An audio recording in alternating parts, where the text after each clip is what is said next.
This question is to involve an odd and strictly decreasing function f defined on the interval from -1 to 1. Please subscribe to our YouTube channel Math Tutor 8285. Your subscription fuels the passion. Let's grow together. Thank you so much. Let the function f of x be an odd function and strictly decreasing on the open interval from -1 to +1.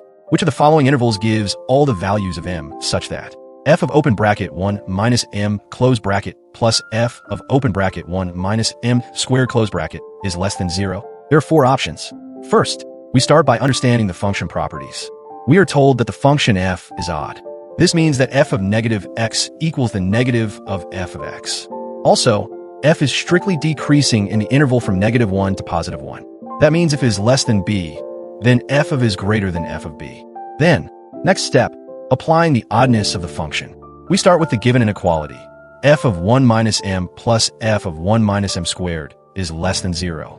Since f is an odd function, we can say that f of 1 minus m equals the negative of f of m minus 1. So the inequality becomes negative f of m minus 1 plus f of 1 minus m squared is less than 0. That simplifies to f of 1 minus m squared is less than f of m minus 1.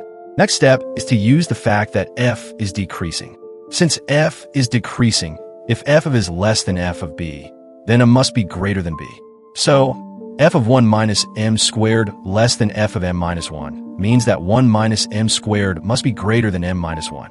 After that, next step, solving the inequality. We now solve the inequality. 1 minus m squared is greater than m minus 1.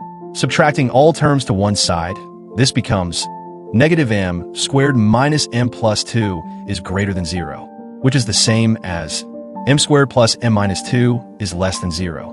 This inequality holds when m is between -2 and +1. Next step is to apply the domain restrictions. We now check the domain of the function to make sure both expressions, f of m minus 1 and f of 1 minus m squared, are defined inside the interval from -1 to 1. First, for f of m minus 1 to be within the domain, m minus 1 must be between -1 and 1. This gives us m between 0 and 2. Second, for f of 1 minus m squared to be defined, 1 minus m squared must also be between -1 and 1. That gives m squared less than 2, which leads to m being between negative square root of 2 and positive square root of 2. Next step, taking the intersection of all conditions. We now take the overlap of the 3 conditions we found. M must be between -2 and 1. M must be between 0 and 2. M must be between negative square root of 2 and positive square root of 2. The common part shared by all 3 is m between 0 and 1. This is the final answer. Always double-check domain restrictions after solving inequalities, especially when the function is only defined over a specific interval. That's where students often slip. That's it for this question solving. This video is based on our math tutoring blog and class recordings. Hope you enjoyed it. Please subscribe to our channel Math Tutor 8285 and turn on the notification bell. Press the like button. Your subscription fuels the passion. Let's grow together. Thank you so much.